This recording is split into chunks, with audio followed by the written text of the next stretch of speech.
page 333, Appendix 1. The land system in medieval Orissa, circa AD 750 to 1200. During early medieval times, Orissa witnessed the rise and fall of 15 or more dynasties, many of them ruling contemporaneously.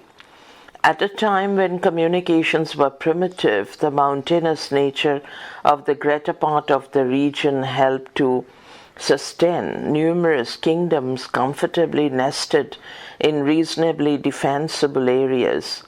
Their existence was perpetuated by the predominance of aboriginal tribes passionately fond of their independence.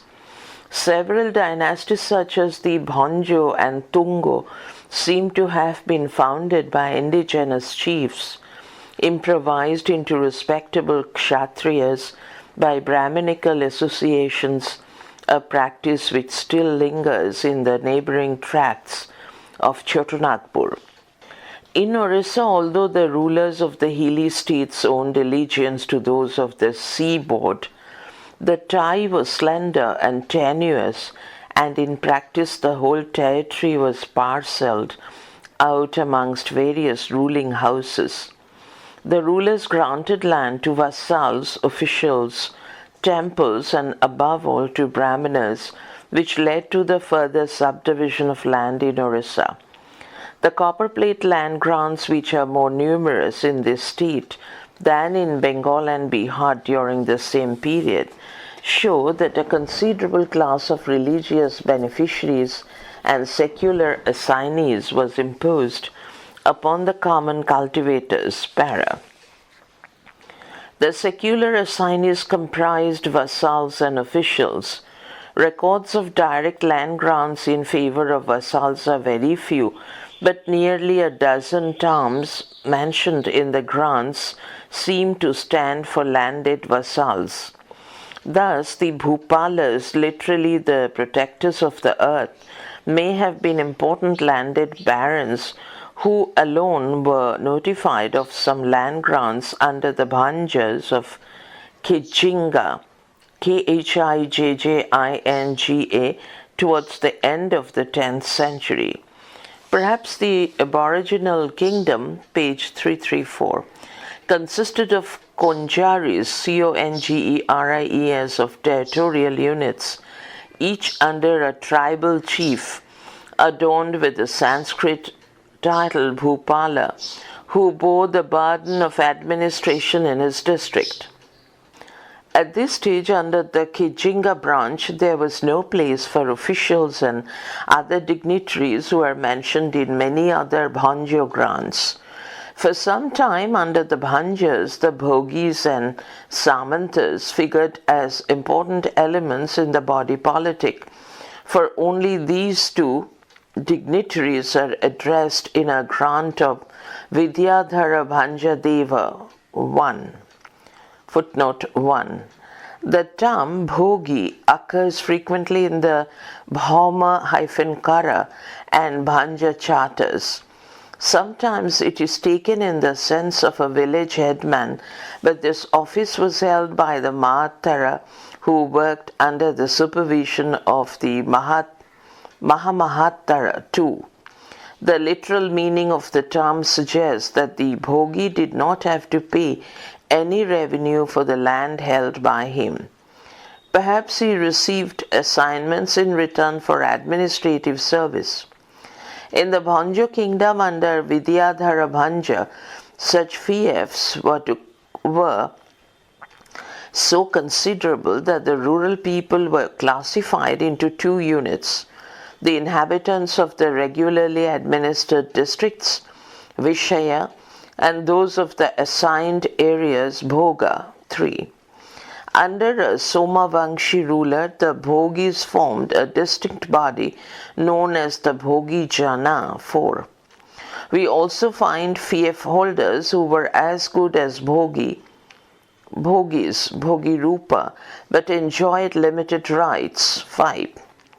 The Bhogis seem to have been connected with revenue administration, and a few of them held the post of chief accountant, Mahaksha Patalika, under the Bhaumakaras and were employed in drafting land charters. 6. A superior bhogi was known as the Mahabhogi, mentioned in an inscription of an unspecified family. 7. But in this sense, the Brihad Bhogi appears frequently in the Bhaumakara grounds. 8. This officer is understood as a village headman. 9. But in our view, he was a higher assignee enjoying more villages than a bhogi. As the bhogis and Brihad Bhogis recur in the Bhaumakara grounds. 10. We have here a hierarchy of landed magnates. Para. A graded relationship possibly regulated by the grant of land and the extent of the supply of military aid to the overlord existed between the Samanta and the Mahasamanta, who were important elements in the dominions of the Bhaumakaras and their feudatories. A feudatory Tunga ruler addresses his land grant only to the Samantas. 11. Which shows that only they mattered in administration. Page 335. The rank of the Mahasamantadhipati, a title applied to the Nanda feudatory Devananda III, end of the 9th century, was still higher, and he could make land grants in his own right. 12. Whether he assigned fiefs to the Mahasamantas and Samantas is not known, but we have definite evidence that the two successive Bhanja rulers of Kijinga allowed villages to the Mahasamanta Bhatta. 13, whose father Mundi was a Samanta. 14. Apparently the son rose in rank and augmented the fief acquired by his father.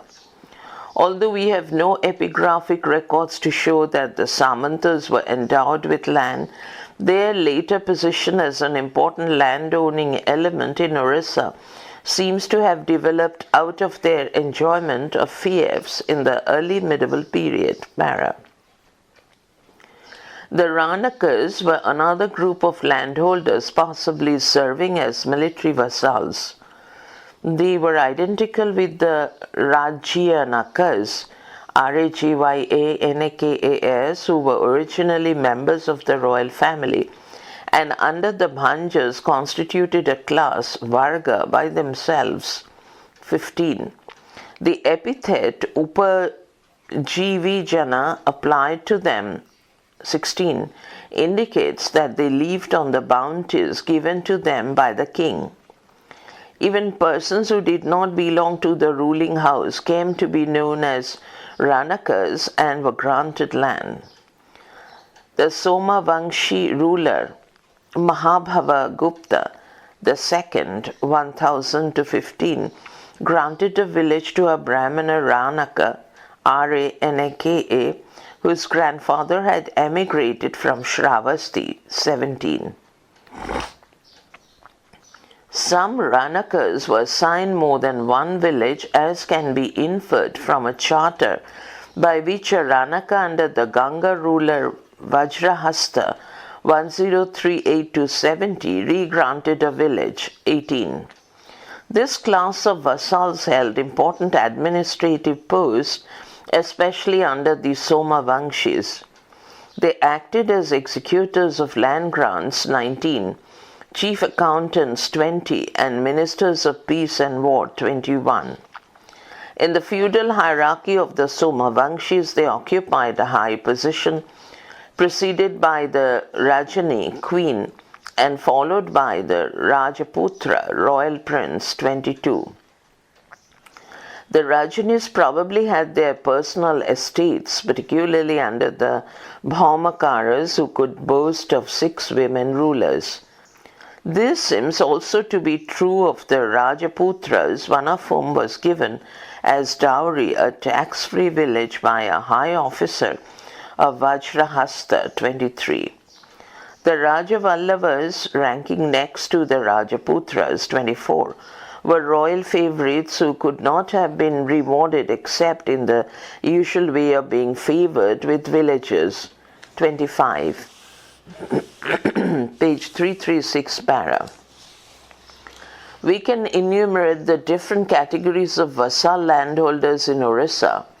Bhupala, Bhogi, Bhogi Rupa, Mahabhogi, Brihad Bhogi, Samanta, Mahasamanta, Mahasamantadhipati, Rajni, Rajyanaka or Ranaka, Rajaputra and Rajaballava.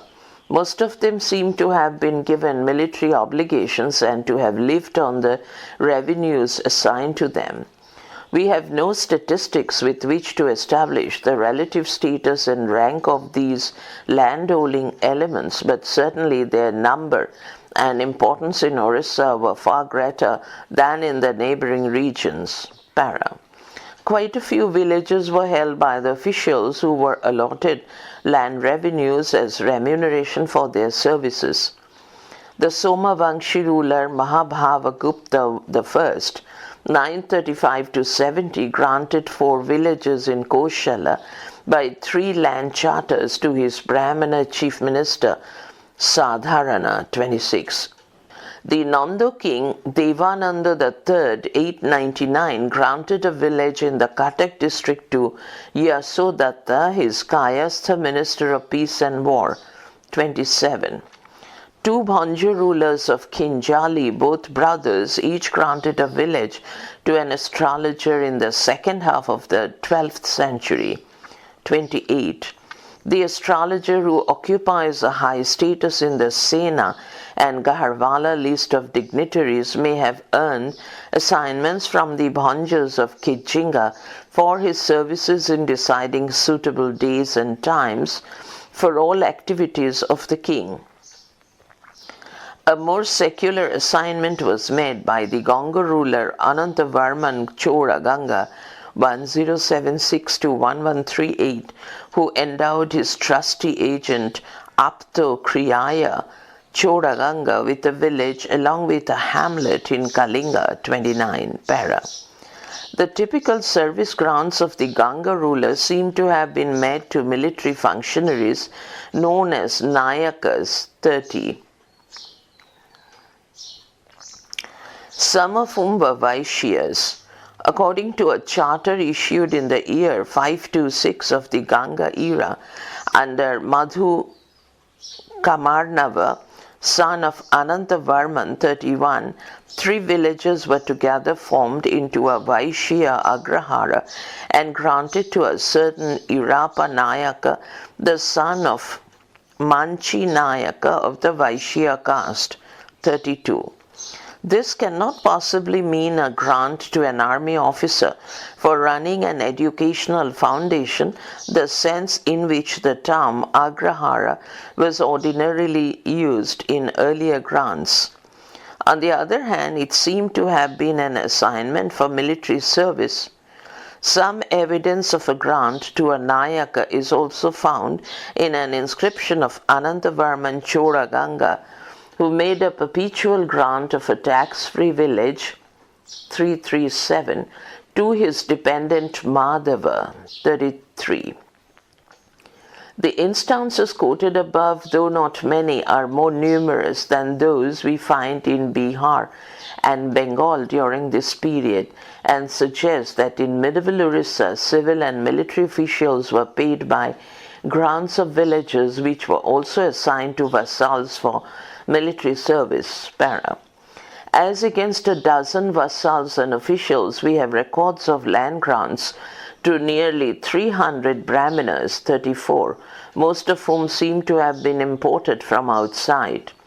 The Brahmanas are addressed in a few Bhanjo land grants, but not in many others belonging to the Bhaumakaras, the Tungas, the Somavangshis, and the Gangas. Either the areas in which these grants were made did not have any Brahmana population, or it was not so numerous and important as to deserve special mention in the grants. The lists of the Donis show that they were invited to Orissa mainly from Madhya Desha, Tira Bhukti, Rada, Banga and Varendra 35. There is a view that the Madhya Desha mentioned in the Orissa land grants was situated between Bengal and Orissa. At any rate, there is nothing to suggest that it formed part of Orissa. Some grants indicate that although the Brahmanas came from outside, they had intermediate stays in Odra 36, from where they were taken into the other parts of Orissa. Para. Generally, individual Brahmanas were granted land, but sometimes the number of beneficiaries ranged from 2 to 200. The Bhaumakara king Shubhakara Deva I, who flourished in the middle of the 8th century AD, combined 2 villages in northern Toshali into one and granted the whole to 200 Brahmanas of various Gotras and Vedic schools. 37. This reminds us of a land grant made jointly to 100 Brahmanas by Loknath in East Bengal 38, where Aryanization by means of land grants had begun earlier. In Orissa, this process was especially carried on by some Brahmana rulers such as the Tungas and Gangas. Gayada Tunga, whose ancestors had come to Orissa from Rohtas in the Shahbaz district 39, played an important part in distributing land in the Talcher area to the Brahmanas from outside. In one case, he granted the fertile land of a village to 11 Brahmanas from Ahichatra 40. In another, he apportioned out a village among 3 Brahmanas from Varendra 338, whose family originally hailed from Shravasti 41. Thus, this adventurous Brahmana ruling family installed several Brahmana landholders in Orissa. Similarly, the Gangas seem to have introduced Brahmana landlords in the Telugu-speaking areas of their dominions. Para. The significance of land grants to Brahmanas is not difficult to appreciate. The grantees brought new knowledge which improved cultivation and inculcated in the aborigines a sense of loyalty to the established order, upheld by the rulers, who could therefore dispense with the services of extra staff for maintaining law and order. In return for performing these functions, the Brahmana donis were given all fiscal rights amounting to virtual ownership of the land. Para. These fiscal rights enjoyed by the rulers and transferred to the donis were different in the background areas from those in the more developed parts of India. Land giants in forest areas were made under the Bhanjas, the Somavamshis and the Gangas. Yashobhanja Deva of Kinjali granted a tax-free village called Patikom Yana, apparently a non-Aryan settlement with its trees, kripas, thickets and forest, aranya, along with the rights to fishing and catching tortoises, 42. The village in question was obviously surrounded by forests. A Somavamshi charter of Mahabhavagupta IV, who ruled over western Orissa and South Kosala in the beginning of the 11th century, granted 2 villages which were given along with the right of killing snakes, Ahidanda, and elephants, Hastidanda 43. Probably the area abounded in elephants, for the district in which the 2 villages were situated was called Airavatta Mandala 44. The locality was inhabited by the Shavaras, now Sauras, S-A-O-R-S, noted for their knowledge of elephants and huge snakes living in the holes and caves of the hills, 45. The present grant, which was conferred as a fief, Upabhoga, on 2 brothers, carried rights to all future taxes. Bhavyayat Kara 46. It is not clear whether future taxes meant those levied by the Kain or the Doni, but the latter interpretation would imply an extraordinary right by virtue of which the Donis could reduce the villagers to complete serfdom. Some new fiscal rights appropriate to forest areas are found in a charter of the last Somavamshi ruler. Page 339. Someshwara Deva. He gave away plots of land, Kondokshetra, belonging to 2 villages, and they carried the rights to the enjoyment of ivory, Hasti Danta, tiger skin, Vyagra Charma, and various animals, Nava Vanachara, as well as of different trees such as tamarind and palmyra, along with forests. 47. In all the 3 above grants, the boundaries of the villages were not specified, which left scope for the expansion into the neighboring jungles. But in a grant of the Ganga king Anantavarman, the donated village was described as practically surrounded by jungles, trees, and rocks. 48, which shows that it was situated in a forest area. Although the terms of this land grant are not laid down, those of other clearly indicate that certain fiscal dues such as rights to trees, forests, hides, fisheries, etc. were characteristic of land situated in backward areas. Para. A striking feature of the land revenue system in settled areas was a transfer by the donors of the villages not only with various kinds of dues, but also with weavers, brewers, cowherds, and other subjects. Prakritika. The practice was followed by the Bhaumakara rulers for about 100 years from the middle of the 9th century AD 49, and also by their feudatories, the Bhanjas 50 and Tungas 54. Of the subjects transferred, the mention of weavers and brewers suggests that cloth making and liquor making were indispensable rural crafts. Further, the transfer of cowherds points to the importance of pastoral economy in this part of the country.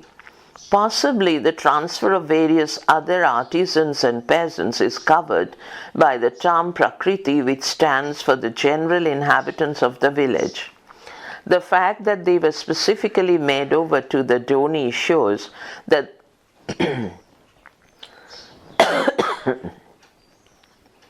that they were attached to the soil as artisans and husbandmen. 52. And in case of oppression could not seek shelter in another village or reclaim virgin land, of which there was plenty in this region.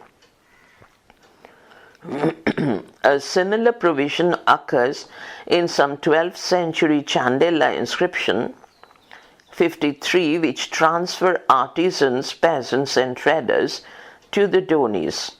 But in Orissa, this practice prevailed on a far wider scale and for a longer period of time. Here, it may have been found necessary on account of the scarcity of working population for running the rural economy, but such grants reduced the villagers to the condition of semi-serfs, producing surplus for the benefit of Brahmana beneficiaries. Page 340. Many of these were allotted Sagulmaka privileges, which have been taken to mean hunting rights. 54. But the term on the basis of Manu 55 should be understood as military outposts stationed in the villages by the king, who transferred them to the Donis. Control over the local machinery for coercion would enable the grantees to exercise their fiscal rights effectively and to maintain the self-sufficient rural economy by means of force. We also notice the gradual undermining of customary communal rights inland. The donors transferred trees, jungles, rivers, etc. to the grantees. 56.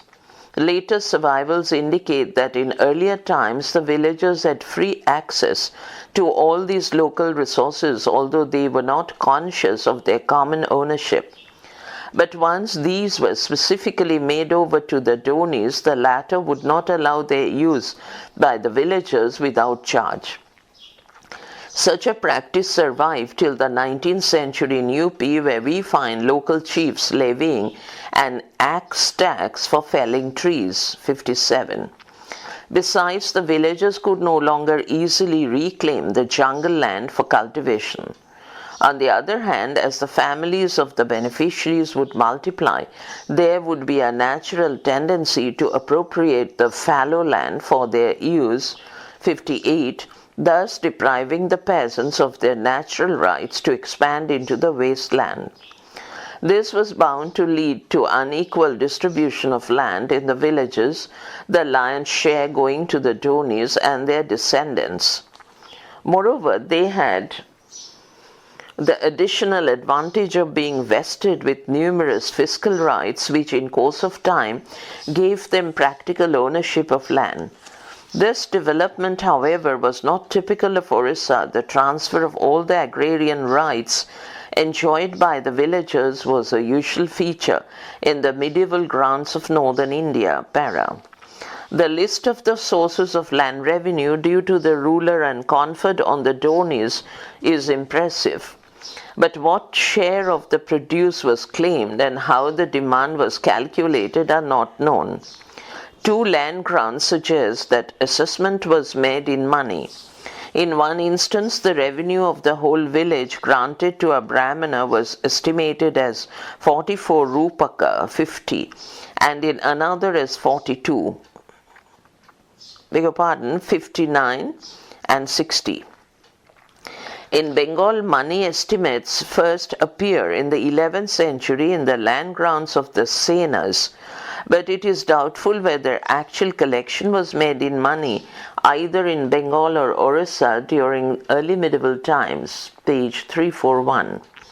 The revival of money economy does not seem to have been so strong as to render all payments possible in cash, para.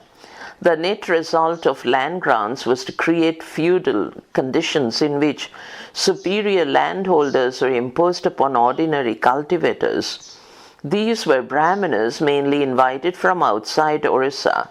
They not only helped their patrons in maintaining power, but also acted as foci of culture, providing a moral and ideological anchor to the Hindu rulers in the aboriginal sea. Gradually, some aboriginal chiefs also were transformed into feudal vassals.